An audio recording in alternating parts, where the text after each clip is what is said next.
Okay, Serge, final point then, and that is in relation to people.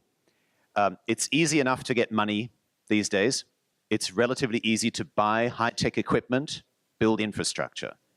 But as we've also discussed this morning, changing what is going on in the heads of the 600 million residents of ASEAN is another story entirely.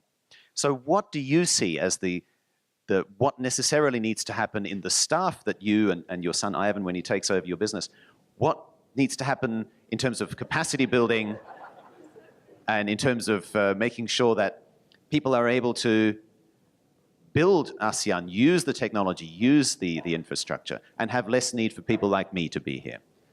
I think if ASEAN is going to become a force, fundamentally, it's education.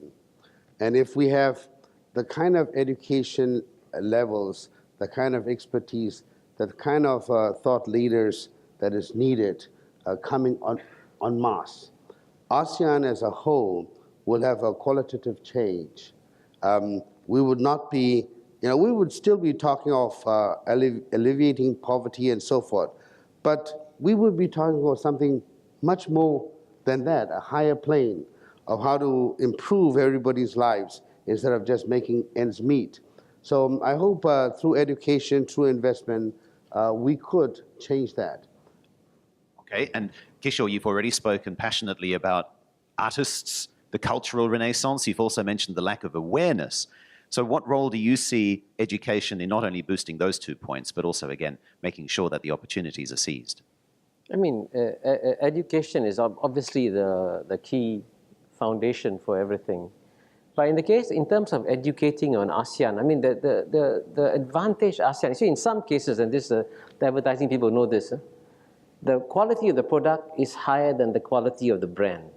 And in other cases, the quality of the brand is higher than the quality of the product.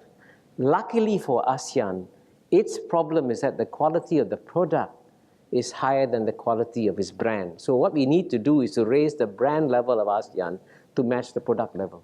And who should Ogilvy approach in order to fund this campaign?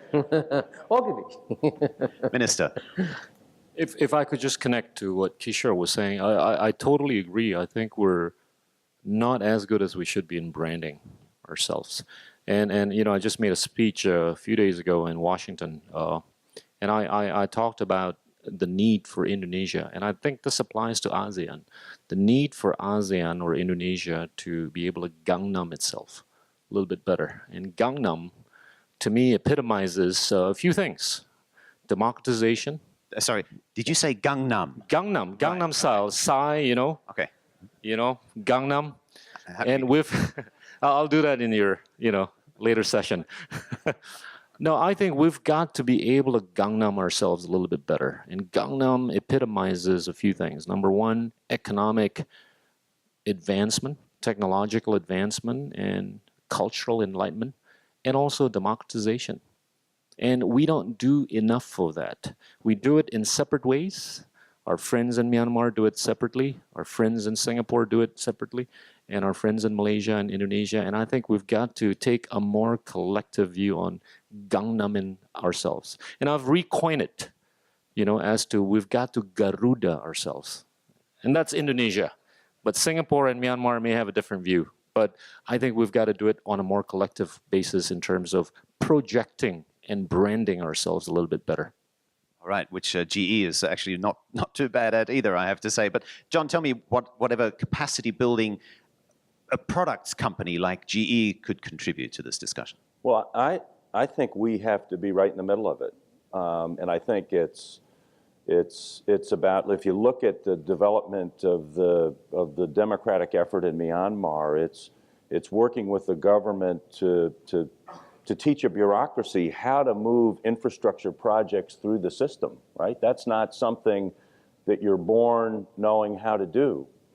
And I think for not companies like ours and many others that are working in this region, we have to recognize that capacity creation and capability creation almost comes before commerce in some ways. And it's about facilitating the individuals who are equipped to go to a great school like Kishore's and graduate with a business degree or a PhD, but also people who are going to just learn basic machining skills, basic electrical skills, so that you can keep healthcare equipment properly maintained and repaired. And I think that if investors and companies don't recognize the need to do that, then they'll be less successful here than the ones who do. And Jaspal, I'll tweak this question again for your benefit. If you were reading the Straits Times in Singapore earlier this week, you would have seen quite a lot of coverage given to developing a local Singaporean core of bankers rather than just importing bankers from other countries. From the banking industry's perspective, do you see that as part of the need for capacity building and making sure that the 600 million people are able to pick up the challenge? Clearly that will help, but I think the biggest contribution the banking system can make is financial inclusion. I think if we can make credit accessible to as far-reaching a population within the 600, that singly would be probably the most effective catalyst to growth and inclusive growth, which would stay with the peace trajectory that Southeast Asia has had so far. Ladies and gentlemen, we've come to the end of our panel discussion. It seems very clear that there are still many challenges that need to be overcome, that there are still many hurdles that need to be thought through, and that perhaps not all of the list on that checklist or the items on that checklist are going to be ticked off between now and 2015. But I think just thinking about the comments from our panelists this morning, there certainly seems to be a willingness to address them. And that perhaps is the most important point in making sure that the ASEAN Economic Community 2015 becomes a reality. Once again, please join me in thanking our panelists this morning. Serge Pan, Kishore Mahbubani, Minister Gita Wirjawan, John Rice, and also joining us from Standard Chartered Bank, Jaspal Bindra.